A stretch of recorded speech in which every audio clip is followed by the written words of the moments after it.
Tenda untuk hajatan pernikahan di Depok menutup satu ruas jalan hingga membuat pengendara sulit melintas. Ya, petugas Dishub Kota Depok pun meminta penyelenggara acara untuk membongkar tenda tersebut. Apa namanya? Mana sini? Tuh, lihat tuh. Media sosial diramaikan dengan unggahan adanya tenda besar acara pernikahan yang menutup sebagian besar ruas di jalan di Depok, Jawa Barat. Tenda tersebut menutup sebagian ruas jalan Bahagia menuju Jalan Kemakmuran, Depok, sehingga membuat pengendara sulit melintas. Petugas dari Dinas Perhubungan dan Satpol PP Kota Depok turun langsung untuk menegur penyelenggara hajat. Petugas juga meminta penyelenggara membongkar tenda agar tidak mengganggu pengguna jalan lain. Apalagi pembangunan tenda juga tidak berizin. Tidak ada kesalahpahaman. Ini murni karena kecerobohan atau pelanggaran si bapak pemohon nikahan untuk tenda nikahan putrinya gitu. Jadi sudah kita sarankan tidak menutupi jalan dari kemarin. Sebelum tenda ini berdiri pun kita sudah survei dan sudah memberitahukan supaya tidak menutupi jalan gitu. Oh, tapi sebelumnya memang udah berizin, Bang? Kami tidak mengeluarkan izin, Dishub tidak mengeluarkan izin. Kami hanya saran teknis di luar fungsinya, gitu loh. Pelaminannya kita bikin yang pelaminan yang ini ukurannya yang adat Minang itu kan agak luas. Jadi kalau seandainya separuh jalan itu sama aja kita nggak bisa pasang. Jadi otomatis mau tak mau dengan keberanian saya aja. Atas teguran dan imbauan dari petugas, penyelenggara hajat pun membongkar tenda yang menutupi jalan itu. Dari Depok, Jawa Barat, Iyung Rizky, iNews melaporkan. Posisi di kantor Indofood, guys. Banjir semotor. Tolong, guys. Banjir melanda sejumlah titik di wilayah Kota Purwokerto, Kabupaten Banyumas, Jawa Tengah. Banjir disebabkan hujan deras yang mengguyur wilayah tersebut sejak Jumat sore hingga menjelang malam hari. Beberapa ruas jalan di Purwokerto pun terendam banjir hingga kendaraan tidak bisa bergerak. Sejumlah pohon juga tumbang di lokasi ruang terbuka hijau. Petugas pun langsung melakukan evakuasi pohon tumbang yang cukup besar itu. Terparah banjir terjadi di perumahan Karangpucung Permai, Kelurahan Karangpucung, Kecamatan Purwokerto Selatan. Lebih dari 25 rumah warga terendam banjir. Bahkan ketinggian air di dalam rumah mencapai 30 hingga 50 cm. Sedangkan di jalan-jalan dan lingkungan mencapai 80 cm hingga 1 meter. Menurut warga, banjir terjadi secara tiba-tiba saat hujan deras tengah berlangsung. Air dengan cepat meninggi sehingga banyak barang-barang warga yang tidak sempat diselamatkan dan terendam air. Meski rumah tergenang, mayoritas warga belum memutuskan untuk mengungsi dan memilih untuk menunggu air surut. Maghrib ya, hujan, terus deras tapi aku pikir nggak naik kan ya mas. Begitu ya bisa ya sebelum bisa lah. Ini saat tujuan atau air naik ke depan sampai depan sini langsung masuk cepat banget. Terendam tadi saya estimasi sekitar 20-an, 25 itu terendam. Hari ini paling ekstrim dari yang terakhir kemarin sempat kejadian, cuma hari ini luar biasa. Tergenangnya kompleks perumahan tersebut disebabkan aliran kali bener yang melintas di dekat perumahan meluap karena tak mampu menampung tingginya debit air. Selain itu, air dari kompleks perumahan juga tidak bisa mengalir ke sungai, sehingga air terus meninggi dan menggenangi rumah-rumah warga. Dari Banyumas, Jawa Tengah, Saladin Ayubi, iNews melaporkan.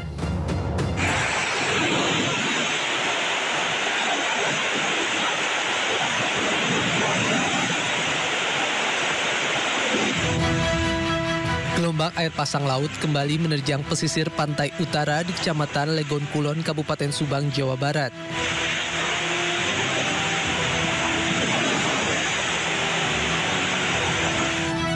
Banjir air pasang rob ini merendam ratusan rumah warga di Kecamatan Legon Kulon dan Kecamatan Sukasari, Subang. Banjir rob kali ini merupakan banjir terlama karena sudah pasang surut sejak awal bulan Desember 2024 lalu. Meskipun banjir merendam pemukiman, warga tetap memilih bertahan di rumahnya. Warga mengaku pasrah atas musibah banjir ini. Mereka tidak mengungsi karena banjir naik turun serta khawatir dengan harta benda mereka. Dari kemarin ke sekarang nih, lebih parah sekarang Pak. banjirnya. Bapak sekeluarga nggak mengungsi? Ya gimana sih, mau ngungsi kemana, udah di sini. Warga berharap adanya bantuan nyata dari pemerintah untuk mengatasi banjir rob ini dengan membuat tanggul agar air laut tidak masuk ke pemukiman warga. Ya, kita awal informasi Sindo Today hari ini, pemirsa, kebakaran menghanguskan gedung kantor Dinas Pendidikan Kota Makassar, Sulawesi Selatan. Seluruh ruangan hangus termasuk dokumen penting di dalamnya.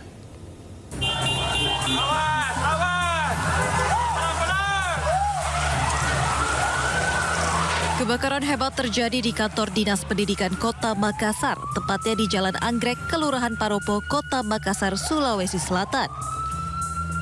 Api meludeskan seluruh ruangan yang ada di gedung kantor Dinas Pendidikan Kota Makassar ini. Sejumlah berkas penting yang berada di ruangan juga tak dapat diselamatkan. Dugaan sementara api berasal dari salah satu ruangan gedung yang ada di bagian belakang kantor, sekitar pukul 2:39 waktu Indonesia Tengah.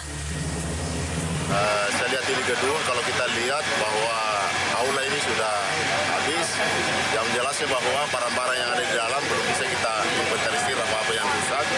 Yang pasti bahwa ini masih dalam proses pemadaman. Pak, ini kan kejadian yang dini hari, ada satpam yang menjaga? Satpam ada. Setelah proses pemadaman oleh Dinas Damkar Kota Makassar, Polsek Parakukang akan melakukan identifikasi penyebab kebakaran yang melibatkan Lab 4 untuk dapat mengetahui pasti penyebab kebakaran. Dari Makassar, Muhammad Nurbone, iNews melaporkan. Sebuah bengkel terbakar dan menghanguskan 3 minibus yang sedang dalam perbaikan. Penyebab kebakaran hingga kini masih dalam penyelidikan.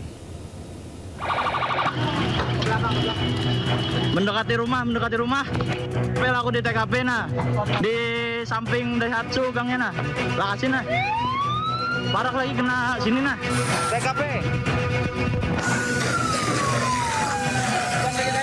Ya. Kebakaran hebat menghanguskan 3 minibus di Jalan Cirikriwut, Palangkaraya, Kalimantan Tengah. Ini dari pemadam BPBD, rekan-rekan sudah merapat di TKP. Dalam rekaman video terlihat deretan minibus yang sedang dalam perbaikan di dalam bengkel hangus terbakar. Peristiwa membuat warga panik karena khawatir api yang terus membesar akan merembet ke lokasi lainnya di sekitar TKP. Tim damkar yang tiba di lokasi langsung berupaya melakukan pemadaman dengan mengerahkan sejumlah mobil damkar milik Pemkot Palangkaraya, BPBD, Dinas Kehutanan, serta dibantu relawan. Api akhirnya berhasil padam setelah 1 jam. Menurut saya itu yang terbakar adalah kijang jantan itu, yang pertama. Baru merembet ke? Baru merembet ke LGX itu, baru ke Traga itu lagi. Itu apakah ada dugaan ada bensin di dalamnya, Pak? Kalau dari bau iya sih, tetapi kan apakah itu dari tangki BBM kita nggak tahu. Pihak kepolisian masih menyelidiki penyebab pasti kebakaran dan telah meminta keterangan dari sejumlah saksi. Dari Palangkaraya, Kalimantan Tengah, Ade Sata, iNews melaporkan. Pemirsa, kebakaran menimpa sekolah menengah kejuruan Karyaguna yang berada di Jalan Manggarai Utara 1 Tebet, Jakarta Selatan dini hari tadi.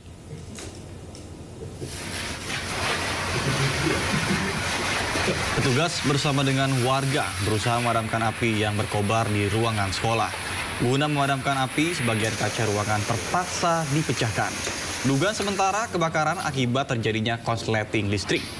Kobaran api membuat 2 ruangan yakni elektro dan teknik komputer ludes terbakar. Petugas mengerahkan 21 unit mobil pemadam kebakaran dan api berhasil dipadamkan 2 jam kemudian. Tidak ada korban jiwa maupun luka dalam kasus ini, namun kebakaran ini tengah ditangani oleh pihak Polsek Tebet, Jakarta Selatan. Awalnya saya habis sholat, terus saya cium bau asap dari ruang elektro, dan saya langsung kira saya petasan atau apa, ternyata tiba-tiba malah kebakaran korsleting listrik. Saya juga kurang paham banget soalnya pas itu saya kaget soalnya pukul 1:30 pagi, jadi saya agak linglung. Ya, kita beralih ke informasi lain, pemirsa. Kali ini ada seorang mak-mak ini ya, ras terkuat di muka bumi, berhasil menggagalkan aksi curanmor di Kebonjeruk, Jakarta Barat. Bahkan pelaku sempat mencoba membawa kabur motor incaran, namun aksinya gagal usai teriaki dan dikejar emak-emak pemilik motor. Luar biasa galuh powernya ya. Powerful sekali.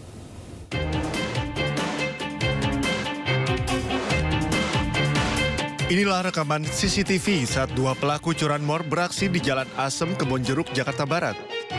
Salah seorang pelaku menggunakan sepeda motor menunggu rekannya yang tengah mendorong kabur sepeda motor curiannya dalam kondisi mati mesin. Usai 50 meter mendorong, aksi pelaku dipergoki pemilik yang melintas. Korban seorang emak-emak langsung berteriak hingga mengundang perhatian warga. Merasa terancam, pelaku langsung membuang motor curian dan melarikan diri. Diketahui, sepeda motor memang biasa terparkir di depan rumah dan tak khawatir karena dalam kondisi rusak. Sepeda motor sudah 2 kali menjadi incaran maling namun tak berhasil digasak karena selalu kepergok sang pemilik. Pas di pengkolan sana, kok ada orang yang bawa, aku tegur, kata dia mau isi bensin. Langsung aku putar balik, udah jauh. Langsung aku teriakin aja, udah nggak ada orang, sendirian di sana. Jadi pas aku teriakin dia agak jauh, langsung dibuang sama dia. Pemilik sepeda motor berharap pihak kepolisian sektor Kebonjeruk rutin berpatroli karena lokasi ini selalu sepi dan rawan aksi curanmor. Dari Jakarta, Miftahul Gani, iNews melaporkan. Ya, kalau tadi ada maling curanmor gitu ya, gagal karena digagalkan oleh emak-emak. Kali ini ada pelaku juga yang mencoba membobol sepeda motor karena takut digebukin warga ya. Dia akhirnya bersembunyi nih di kamar mandi. Dan evakuasi pelaku pun oleh para petugas dari amukan massa berlangsung secara dramatis.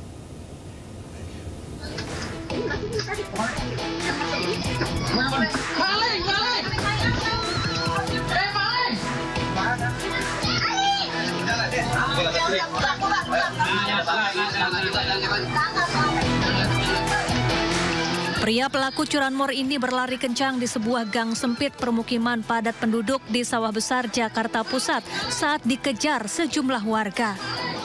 Takut tertangkap dan dihajar warga, pelaku masuk ke sebuah rumah dan bersembunyi di dalam kamar mandi. Meski warga sempat terkecoh, namun aksi persembunyian pelaku rupanya diketahui sejumlah emak-emak yang tengah nongkrong di samping rumah. Khawatir pelaku membawa senjata, warga kemudian memanggil petugas Babinsa untuk mengevakuasi pelaku dari dalam kamar mandi. Emosi warga pun tak terbendung dan ikut merangsek masuk ke dalam rumah lantaran pelaku mengunci diri di kamar mandi. Pelaku sempat membuka baju dan meletakkannya di kamar mandi serta membuang barang bukti berupa kunci letter T, magnet dan alat tambahan lainnya di dapur. Diketok sama dia, siapa di dalam gitu kan. Tapi nggak ada suara sautannya, ada cuma air serok gitu. Saya pikir dia nggak nyautin, kan berarti bukan tukang teknisi wifi nih ya, karena saya kenal suaranya dia nggak nyautin, berarti dia nih. Ya udah, akhirnya ya udah deh, gimana tuh, udah deh, gue keluar deh, takutnya nanti dia bawa senjata, ntar gue lagi yang kena, kata. Ya udah kita keluar, di sini udah kumpul semua orang. Akhirnya nggak lama Pak Bimas datang, masuk ke dalam, ternyata memang betul langsung diamanin. Untuk mencegah aksi main hakim sendiri, pelaku digiring ke Mapolsek Sawah Besar untuk diperiksa lebih lanjut.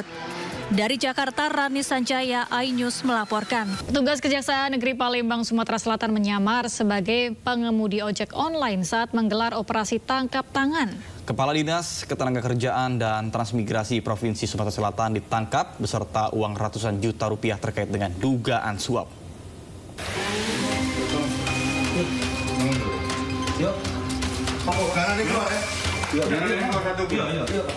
Inilah detik-detik operasi tangkap tangan di kantor Dinas Ketenagakerjaan dan Transmigrasi Provinsi Sumatera Selatan. Kepala Dinas Kertrans Sumatera Selatan Delia Rizkon Marzuki ditangkap terkait dugaan suap. Saat penangkapan, petugas kejaksaan menyamar sebagai pengemudi ojek online yang masuk membawa makanan. Selain Deliar, sejumlah staf Dinas Kertrans Sumsel juga diperiksa untuk dimintai keterangan. Sementara itu, pasca OTT, Deliar langsung dicopot dari jabatannya. Setelah kami mendapatkan informasi yang valid, akurat, dan tepat, kami langsung melakukan penyergapan dengan dibantu oleh tim intelijen Kejaksaan Tinggi Sumatera Selatan. Di tempat kerja Kepala Dinas Tenaga Kerja Provinsi Lampung dengan inisial DM, Palembang. Dari hasil OTT, petugas menyita uang 285,5 juta rupiah dan 125 gram logam mulia. Kejaksaan kini sudah menetapkan Deliar Rizkon Marzuki dan salah satu stafnya Alex Rahman sebagai tersangka kasus dugaan suap terkait penerbitan surat perizinan keselamatan dan kesehatan kerja. Dari Palembang, Sumatera Selatan, Guntur iNews melaporkan. Badan Narkotika Nasional kembali mengungkap peredaran narkoba di dalam rutan. Kali ini 2 kg narkoba jenis sabu disita dari dalam rutan kelas 2A Palangkaraya, Kalimantan Tengah. Barangnya. San, kamera San. Ya bang. Turun. Sini Pak ya. Minta tolong saksikan. Itu Pak. Nah. Sebelum dibuka isinya apa nih? Saya buka. Ya dilempar gitu. Beginilah saat tim berantas BNN Provinsi Kalimantan Tengah berhasil mengungkap peredaran 2 kg narkotika jenis sabu dari dalam rutan kelas 2A Palangkaraya, Kalimantan Tengah. Pengungkapan berawal dari tertangkapnya seorang tersangka berinisial JD di Jalan Sopan, Ujung Palangkaraya dengan barang bukti 1,2 kg sabu yang siap diedarkan. Kamu tahu berapa itu? Petugas juga melakukan penggeledahan di kebun tahanan narapidana yang berada di areal komplek rutan kelas 2 Palangkaraya dan mendapatkan kembali sisa barang bukti 22 paket sabu seberat 108 gram. Dari hasil penyelidikan petugas BNNP Kalimantan Tengah, narkotika jenis sabu seberat 2 kg asal Kalimantan Barat tersebut awalnya lolos masuk ke dalam rutan Palangkaraya pada tanggal 4 Januari 2025 oleh salah seorang petugas rutan berinisial D dengan upah 7 juta rupiah dan diterima oleh Mr. S. Oleh salah seorang petugas rutan berinisial D dan bisa lolos masuk ke sana, kemudian diterima oleh Mr. S yang sudah menunggu sebanyak 2 kg dengan upah sebesar 7 juta rupiah.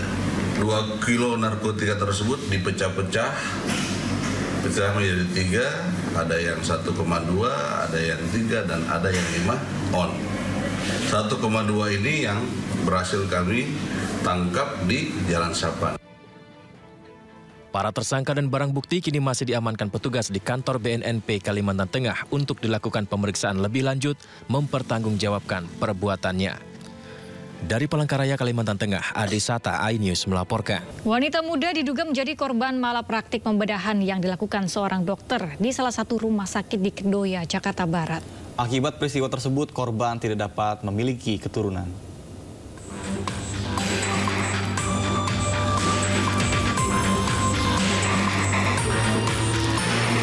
Kasus dugaan malapraktek diduga terjadi di salah satu rumah sakit di daerah Kedoya, Jakarta Barat. Seorang wanita diduga mengalami kesalahan pembedahan hingga berujung tidak dapat memiliki keturunan.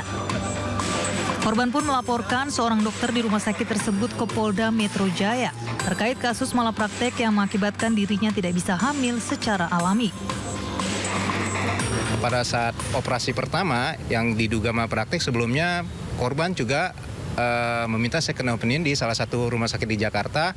Hasilnya mengatakan operasi itu salpingektomi, pengangkatan tuba sebelah yang kehamilan ektopik itu di sebelah kiri, tapi ternyata yang diangkat adalah yang di sebelah kanan. Nah, akibat perbuatan si dokter ini, saat ini pasien itu mengalami cacat. Sebelumnya korban menjalani pembedahan pengangkatan saluran tuba saat korban sedang mengandung anak pertama. Namun usai menjalani operasi, korban merasakan sakit di bagian perut sebelah kiri. Terkait insiden tersebut, korban juga telah melapor ke pihak KPAI. Di tuba sebelah kiri itu tuh masih ada janin aku. Di saat itu aku langsung histeris ya. Langsung tanya, jadi yang selama ini di operasi itu apa? Prosedur apa yang sudah dilakukan dokter GC itu ke aku di operasi pertama kayak gitu. Di saat itu ya memang sih sudah pendarahannya benar-benar banyak gitu. Jadi memang harus langsung operasi gitu. Kita akan panggil ahli kesehatan, dokter dalam hal ini untuk melakukan telaah ya. Dan sebelum melakukan telaah kami akan memanggil ya rumah sakit tersebut gitu ya untuk melakukan klarifikasi terkait apakah dugaan malpraktik tersebut terjadi atau tidak. Dan mudah-mudahan ini bisa kita selesaikan dalam waktu cepat gitu. Selanjutnya, korban pun berencana akan melanjutkan laporan pada Majelis Disiplin Profesi atau MDP. Dari Jakarta, Tim Liputan iNews melaporkan.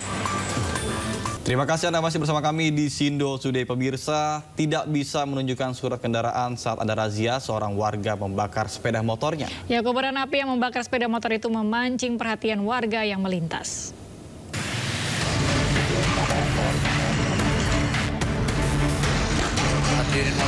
Sepeda motor ini dibakar pemiliknya di depan Masjid Agung Pasaman Barat. Pemilik motor nekat membakar motornya hanya karena takut ditilang polisi. Pemilik motor panik dan membakar sepeda motornya karena emosi saat diminta menunjukkan kelengkapan surat saat razia. Maaf dulu memang video udah viral kan. Intinya aku yang salah, bukan pihak kepolisian kan. Oke. Tak ada aturannya, aku minta maaf.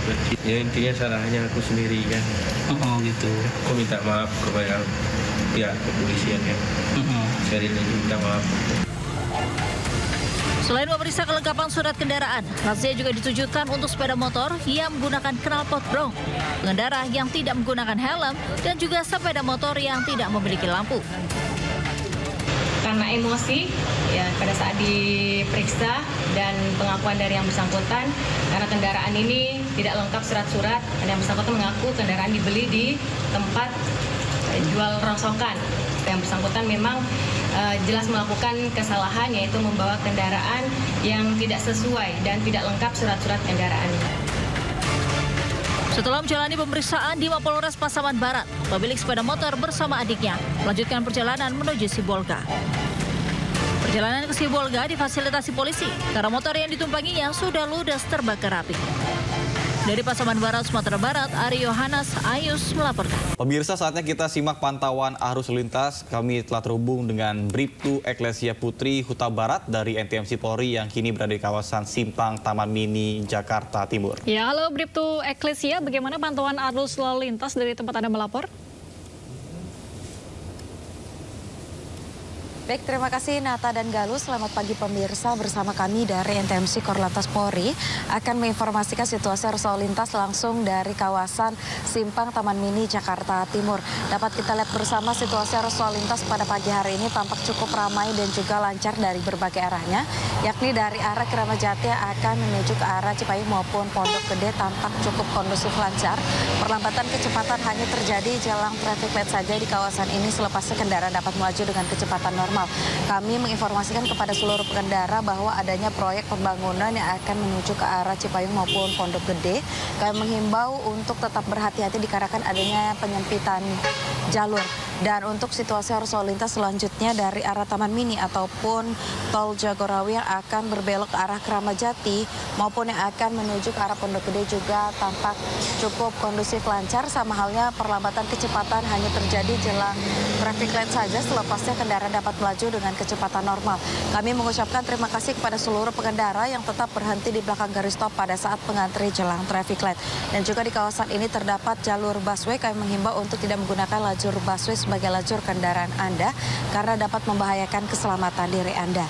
Dan berdasarkan data RSMS Korlantas Polri, angka kecelakaan lalu lintas di seluruh Indonesia per 1 kali 24 jam terjadi 205 kasus laka lantas yang mengakibatkan 17 orang meninggal dunia, 24 orang luka berat, dan 242 orang luka ringan. Dan dari kasus laka lantas tersebut 99%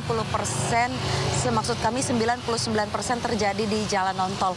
Untuk itu kami tidak henti-hentinya mengimbau kepada seluruh pengendara untuk terus meningkatkan konsentrasi Anda pada saat sedang berkendara dan tidak lupa untuk terus memeriksa ataupun mengecek kondisi fisik Anda dan fisik kendaraan Anda dalam keadaan prima sebelum melakukan perjalanan.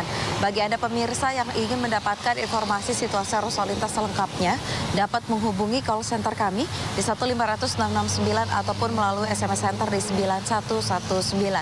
Selamat beraktivitas, hati-hati di jalan, dan salam presisi. Demikian Bribtu Eklesia melaporkan. Kembali kepada Nata dan juga Galuh. Silakan. Terima kasih Bribtu Eklesia Putri Huta Barat atas laporannya dari Simpang Taman Mini Jakarta Timur. Selamat bertugas kembali dan salam presisi. Informasi lainnya pemirsa, tenda untuk hajatan pernikahan di Depok menutup satu ruas jalan hingga membuat pengendara sulit melintas. Ya, petugas Dishub Kota Depok pun meminta penyelenggara acara untuk membongkar tenda tersebut. Apa namanya? Mana lewat sini? Tuh, lihat tuh. Media sosial diramaikan dengan unggahan adanya tenda besar acara pernikahan yang menutup sebagian besar ruas di jalan di Depok, Jawa Barat. Tenda tersebut menutup sebagian ruas jalan Bahagia menuju Jalan Kemakmuran, Depok, sehingga membuat pengendara sulit melintas. Petugas dari Dinas Perhubungan dan Satpol PP Kota Depok turun langsung untuk menegur penyelenggara hajat. Petugas juga meminta penyelenggara membongkar tenda agar tidak mengganggu pengguna jalan lain. Apalagi pembangunan tenda juga tidak berizin. Tidak ada kesalahpahaman. Ini murni karena kecerobohan atau pelanggaran si bapak pemohon nikahan untuk tenda nikahan putrinya gitu. Jadi sudah kita sarankan tidak menutupi jalan dari kemarin. Sebelum tenda ini berdiri pun kita sudah survei dan sudah memberitahukan supaya tidak menutupi jalan gitu. Oh, tapi sebelumnya memang udah berizin, Bang? Kami tidak mengeluarkan izin, Dishub tidak mengeluarkan izin. Kami hanya saran teknis di luar fungsinya, gitu loh. Pelaminannya kita bikin yang pelaminan yang ini ukurannya yang adat Minang itu kan agak luas. Jadi kalau seandainya separuh jalan itu sama aja kita nggak bisa pasang. Jadi otomatis mau tak mau dengan peranian saya aja. Atas teguran dan imbauan dari petugas, penyelenggara hajat pun membongkar tenda yang menutupi jalan itu. Dari Depok, Jawa Barat, Iyung Rizky, iNews melaporkan. Sebuah video viral di media sosial X terkait mobil dengan plat nomor RI 36 yang memperlihatkan aksi patroli pengawalan atau patwal arogan saat melakukan pengawalan. Dalam video yang beredar, patwal polisi menunjuk-nunjuk taksi di Jalan Sudirman Tamrin. Diketahui mobil itu ternyata milik utusan khusus Presiden Bidang Pembinaan Generasi Muda dan Pekerja Seni Raffi Ahmad. Menurutnya saat kejadian, Raffi Ahmad membenarkan mobil itu digunakannya. Namun pada saat kejadian, Raffi sedang tidak berada di dalam mobil karena pada saat itu mobil berplat RI 36 sedang dalam menjemput Raffi untuk menuju agenda rapat berikutnya. Raffi pun menjelaskan kronologi kejadian secara singkat yang menyatakan di depan taksi itu ada truk berhenti sehingga taksi mengambil jalur sebelah kanan dan hampir menyerempet mobil di jalur itu. Kemudian petugas patwal yang melihat hal ini khawatir akan menimbulkan kemacetan karena lalu lintas sedang lumayan padat dan langsung menegur pengemudi taksi dengan bicara dan menunjuk dengan maksud memperingatkan dengan gestur tangan yang terlihat di video. Jika tidak ada narasi arogan seperti yang tersebar di media sosial, personel yang bersangkutan juga sudah dievaluasi oleh instansi kepolisian dan akan terus dibina agar lebih baik lagi. Pemirsa, Raffi Ahmad mengklarifikasi terkait dengan mobil dengan plat nomor RI 36 yang memperlihatkan aksi patroli pengawalan atau patwal arogan saat melakukan pengawalan. Terjelas saja kemarin RI 36 itu, ya. Itu mobil AA. Iya betul, itu mobil saya. Jadi memang kemarin posisinya Kemarin bosnya ada di dalam atau gimana Pak? Ya, jadi saya lagi meeting. Jadi itu nggak ada di dalam mobil gitu ya maksudnya? Iya, jadi kemarin kita lagi meeting kesana sini. Itu mobilnya lagi ambil arsip ya biasa. Kita lagi meeting. Ambil arsip, ambil dokumen. Gitu kira-kira. Tapi yang memang kita harus kasih tahu bahwa sebenarnya patwalnya itu bukan bermaksud arogan, tapi patwalnya itu kemarin ngasih tahu karena di depan itu mobilnya ada mobil melintang seperti itu. Cuman ya apapun itu, tapi semuanya udah komunikasikan juga. Pak Seska, Pak Mayor Teddy sudah komunikasi. Pemirsa, Menko Pemberdayaan Masyarakat Muhaimin Iskandar atau Caimin turut berkomentar terkait dengan viralnya anggota patwal polisi yang diduga arogan dengan menunjuk-nunjuk taksi di Jalan Sudirman Tamrin. Pemirsa, Menko Pemberdayaan Masyarakat Muhaimin Iskandar atau Caimin turut berkomentar terkait viralnya anggota patwal polisi yang diduga arogan dengan menunjuk-nunjuk taksi di Jalan Sudirman Tamrin. Caimin menilai pengawalan seharusnya dipakai saat membutuhkan saja. Bahkan dirinya menyebut tidak meminta pengawalan saat tidak membutuhkan. Saya malah pengawalan ini menjadi kebiasaan dari dulu yang saya kira kalau sangat butuh saja kita pakai. Kalau tidak butuh ya lebih baik kita biasa-biasa aja.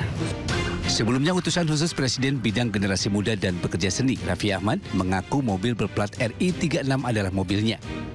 Namun saat kejadian, Raffi mengaku tidak berada di dalam mobil. Dari Jakarta, Abdul Aziz Rizky Solihuddin, iNews melaporkan. Pemirsa, ke informasi lainnya, Presiden Prabowo Subianto dan Perdana Menteri Jepang Ishiba Shigeru bertemu di Istana Bogor pada Sabtu pagi. Ya, dalam pertemuan ini Jepang berkomitmen membantu Indonesia di berbagai bidang, termasuk diantaranya adalah program makan bergizi gratis.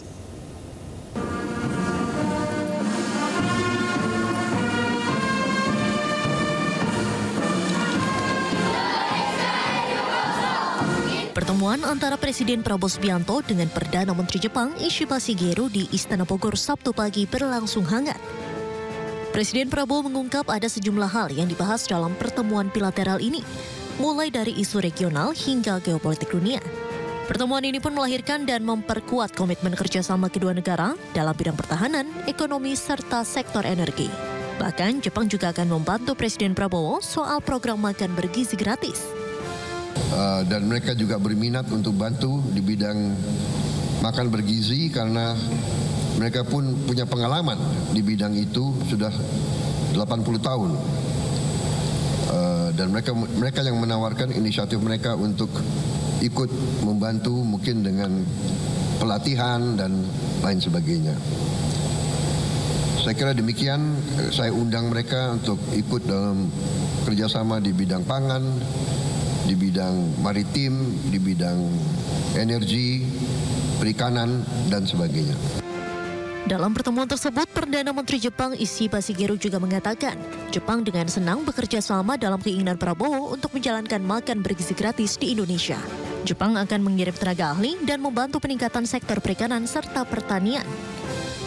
インドネシアの子どもたちに栄養価の高い給食を提供したいという大統領閣下の思いに応えて、日本の経験も活用して給食研修や専門家派遣を行うほか、漁業・農業開発支援を行う協力パッケージを実施してまいります。 Diharapkan pertemuan tersebut dapat mempererat jalinan hubungan bilateral antara Indonesia dan Jepang. Dari Bogor, Jawa Barat, Aya Nufus Diastriawan, iNews melaporkan. Informasi lainnya pemirsa, Galuh. Kalau Galuh pernah naik rakit gak untuk menuju ke sekolah? Oh, alhamdulillah nggak pernah ya naiknya kendaraan umum. Tapi kawan kita kayaknya pernah naik perahu ya. Siapa tuh? Camar Hainda. Camar Hainda. Oh, karena kebanjiran ya dia rupanya ya. Oke, ini juga ada nih aksi siswa sekolah di Jember, Jawa Timur naik rakit bambu yang ditopang manusia untuk menyeberang sungai menuju ke sekolah. Ya, ini menjadi perhatian dan juga miris ya karena aksi ekstrim ini dilakukan terpaksa oleh para siswa lantaran jembatan di sungai tersebut hancur setelah diterjang banjir.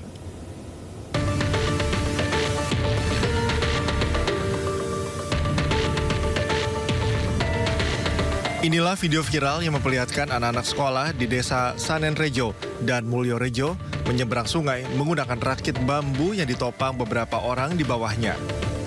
Tak hanya anak-anak sekolah, kendaraan roda 2 juga menyeberang sungai Sanen Rejo menggunakan rakit manusia. Penggunaan rakit merupakan salah satu cara agar akses kedua desa tersebut dapat dilalui. Aksi ekstrim ini terpaksa dilakukan lantaran jembatan di sungai ini hancur setelah diterjang banjir. Banjirnya itu sehari satu malam, ketinggian level itu di bendungan sekitar 145. Sehingga jembatan itu kegiatan hari ini, Bos. Kini warga mulai gotong royong membuat jembatan darurat agar akses dua desa ini kembali berjalan normal. Jembatan yang hancur berada di kawasan TNMB dan Perhutani. Dari Jember, Jawa Timur, Bambang Sugiarto, iNews melaporkan.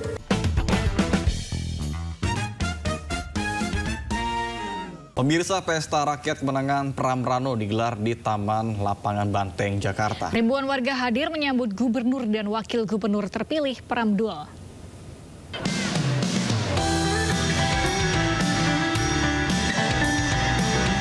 Pesta rakyat di Taman Lapangan Banteng, Jakarta digelar menyambut terpilihnya Pramono Anung dan Rano Karno atau Bang Dul sebagai pemimpin Jakarta.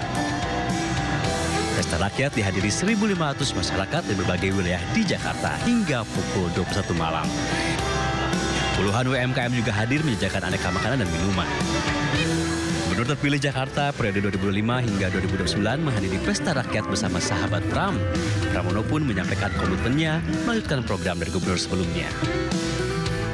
Terutama yang menyangkut penyelesaian kartu Jakarta Pintar, Jakarta Sehat, lansia, difabel, dan sebagainya. Itu yang menjadi prioritas di awal, termasuk penyelesaian Kampung Bayam. Karena saya betul-betul ingin Kampung Bayam segera bisa diselesaikan. Tanah merah yang sudah baik, kita lebih perbaiki lagi. Acara ini juga dimeriahkan dengan pentas Betawi dan hiburan dari para artis top ibu kota. Coba fitur dengarkan berita di News Plus aplikasi RCTI Plus. Pemirsa, ratusan warga di Kabupaten Cilacap, Jawa Tengah rela antri saling berdesakan saat pembagian makan gratis yang digelar oleh Solidaritas Nelayan. Ya, ratusan warga dari berbagai usia antusias mendapatkan makanan dengan menu khusus ikan laut.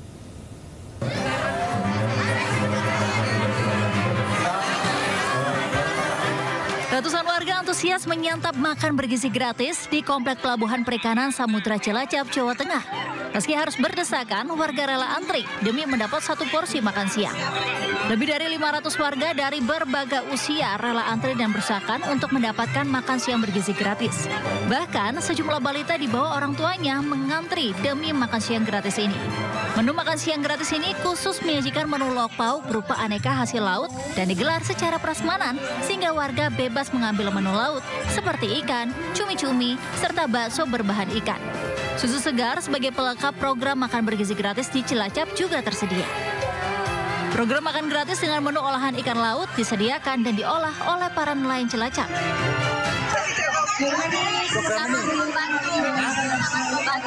Tadi makan lauknya apa? Ikan. Ikan juga. Banyak berebut dengan lainnya juga ya. Antri tadi. Tentunya kita mengenalkan dengan hasil laut untuk meningkatkan perekonomiannya, sejahterakan nelayan Cilacap. Dengan menggait para nelayan dalam pelaksanaan program ini sebagai upaya untuk mendorong program masyarakat gemar makan ikan. Dari Cilacap, Jawa Tengah, Heri Susanto melaporkan. Ada kembali menyaksikan Sidaturi, pemirsa. Banjir lahar dingin dan lumpur menerjang desa Nawakote, Flores Timur, NTT, membawa serta material erupsi Gunung Lewu tubi laki-laki berupa batu dan kayu.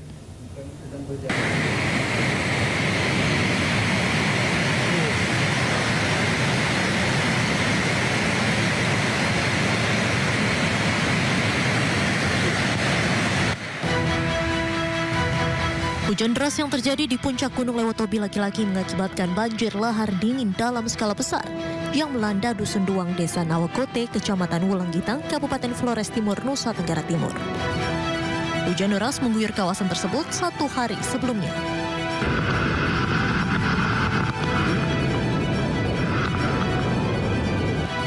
Curah hujan yang tinggi mengakibatkan banjir lumpur yang berasal dari puncak gunung api Lewotobi laki-laki menerjang wilayah itu. Sebagian besar rumah warga dan lahan pertanian pun terendam lumpur tebal. Meski demikian, tidak ada laporan korban jiwa dalam peristiwa ini karena masyarakat telah mengungsi ke tempat yang lebih aman. Diketahui pasca erupsi Gunung Api Lewotobi pada 3 November 2024 lalu, masyarakat di kawasan ini mengalami berbagai kesulitan. Rumah serta tanaman mereka rusak dikarenakan erupsi dan banjir lahar dingin. Sebagian besar warga yang menggantungkan hidup pada sektor pertanian kehilangan mata pencaharian akibat lahan mereka rusak dan tidak lagi produktif. Warga pun berharap pemerintah dapat memberikan perhatian lebih terhadap berbagai kendala yang mereka hadapi, termasuk pemulihan lahan pertanian dan penyediaan bantuan untuk kebutuhan dasar. Dari Flores Timur, Joni Nura, iNews melaporkan. Direktorat Jenderal Imigrasi menangkap 17 warga negara Vietnam yang diduga menyalahgunakan izin tinggal keimigrasian dari sebuah klinik bedah kecantikan di Pluit Timur, Jakarta Utara.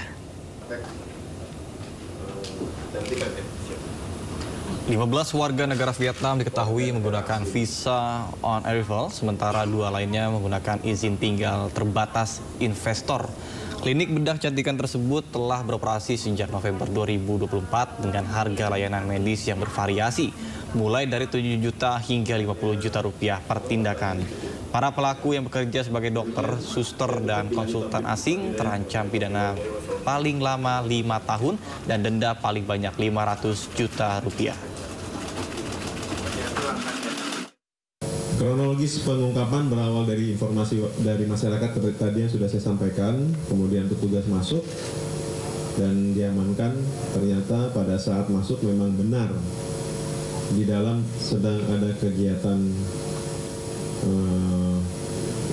operasi ya, kegiatan medis lah.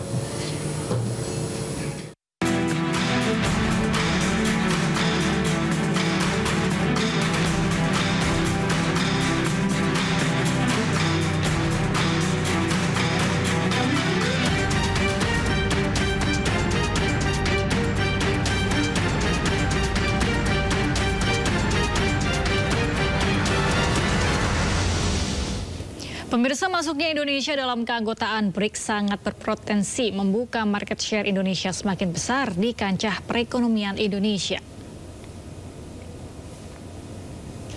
Ketua Dewan Ekonomi Nasional Luhut Binsar Panjaitan menegaskan BRICS yang beranggotakan Brazil, Rusia, India, Cina, dan Afrika Selatan memiliki potensi ceruk pasar yang menjanjikan bagi industri Indonesia, di mana Indonesia memiliki pasar ekspor yang semakin luas dan besar di antara negara-negara anggota BRICS. Terlebih lagi, Indonesia sebagai negara yang menganut asas bebas aktif dipandang sangat menguntungkan peran kolaborasi perdagangan komoditas, khususnya di sektor energi yang sangat dibutuhkan global. Kita ini negara berdaulat, negara besar. Negara ini, kalau Anda pernah baca, saya nulis di mana di South China Sea, ya, South China Sea. Saya katakan Indonesia is too big to lead to any country. Indonesia terlalu besar untuk berpihak kepada satu negara. Asas politik bebas aktif, artinya semua peluang yang menguntungkan Indonesia, baik bergabung dengan BRICS maupun dengan ODC, itu saya pikir nggak ada masalah. Termasuk ketika kita bangun dengan BRICS dan kemudian ada peluang untuk kita mendapatkan minyak dari Rusia, selama itu sesuai aturan dan tidak ada persoalan, kenapa tidak? Ya, pemerintah memastikan bergabungnya Indonesia dengan BRICS akan mendorong peningkatan perekonomian nasional. Menko Perekonomian menjelaskan kerjasama dalam BRICS akan menambah potensi kerjasama perdagangan dan kerjasama investasi antar anggota BRICS. Pemerintah memastikan akan memanfaatkan keanggotaan penuh BRICS sebagai bagian dalam mengakselerasi pertumbuhan ekonomi nasional. Menko Perekonomian Erlangga Hartarto pun menilai masuknya Indonesia menjadi anggota penuh BRICS akan membawa berbagai dampak positif bagi kemakmuran tanah air. Erlangga menyebut dampak positif masuknya Indonesia ke BRICS yakni bisa memperluas akses pasar ekspor dan semakin banyak membuka pintu investasi. Dengan dua peluang tersebut, pemerintah yakin Indonesia akan memiliki banyak opsi dalam membangun perekonomian nasional secara lebih kuat, terutama dengan memperdalam kerjasama sesama anggota BRICS ke depannya. Tentu kerjasama negara-negara BRICS akan lebih dekat. Ya. Dan kemudian apa Pak, akan di sektor apa yang akan didorong? Ya, nanti tentu kita lihat. Pasti dari sektor investasi dan juga akses pasar. Pemerintah Brazil yang memutuskan Indonesia resmi menjadi anggota penuh BRICS berharap Indonesia bersama dengan negara-negara anggota lainnya bisa memberikan kontribusi positif terhadap kerjasama di negara-negara selatan.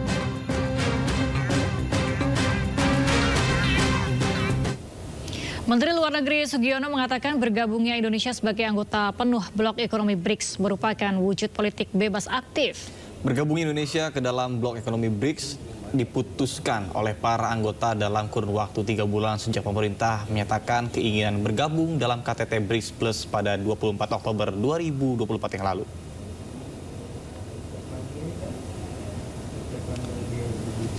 Sugiono mengaku awalnya banyak pihak yang mempertanyakan mengenai keputusan Indonesia masuk sebagai anggota BRICS dan dianggap sebagai sesuatu yang melenceng dari prinsip politik luar negeri Indonesia yang bebas aktif.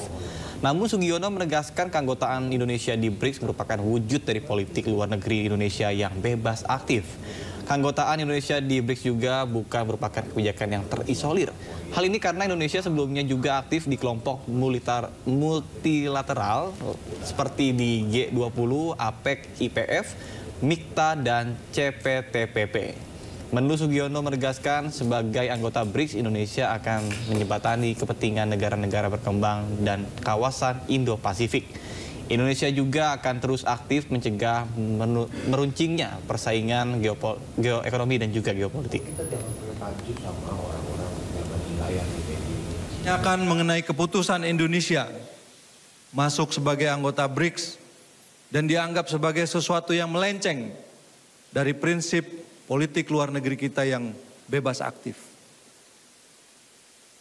Namun justru sebaliknya, keanggotaan Indonesia di BRICS adalah merupakan wujud dari politik luar negeri Indonesia yang bebas aktif itu sendiri. Karena keputusan ini bukanlah merupakan hasil kerja semalam, melainkan buah dari kiprah, konsistensi dan keteguhan diplomasi Indonesia selama puluhan tahun. Sebagai anggota BRICS, Indonesia akan memastikan untuk menjembatani kepentingan negara-negara berkembang dan kawasan Indo-Pasifik. Dan akan terus aktif mencegah meruncingnya persaingan geoekonomi dan geopolitik. Coba fitur dengarkan berita di News Plus aplikasi RCTI Plus. Terima kasih Anda masih bersama kami di Sindo Today. Pemirsa, pelatih baru Timnas Indonesia Patrick Kluivert tiba di Bandara Soekarno-Hatta pukul 7 Sabtu malam. Ya, kedatangan Kluivert disambut hangat dan antusias oleh para penggemar.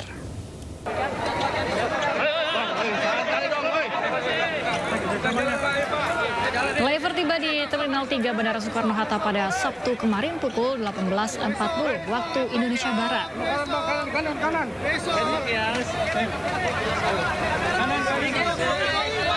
Legenda Timnas Belanda itu tiba bersama asisten pelatih Denny Lanzat dan didampingi oleh sejumlah pihak pengamanan.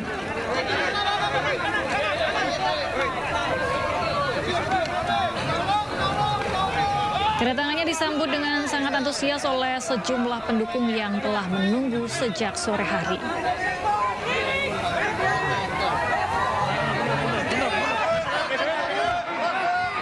Untuk latar belakang ya cukup bagus ya menurut saya pribadi ya, dan harapannya juga pasti kan kita juga sama ya, untuk timnas lebih baik lagi seperti itu. Bismillah, insya Allah optimis sih Mas, untuk Indonesia lebih baik lagi.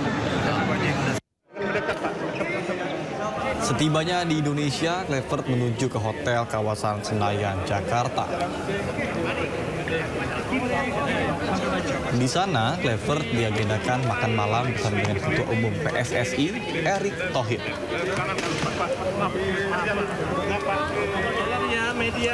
Kluivert sendiri baru akan diperkenalkan ke publik pada hari ini sekitar pukul 15.00 atau jam 3 sore waktu Indonesia Barat.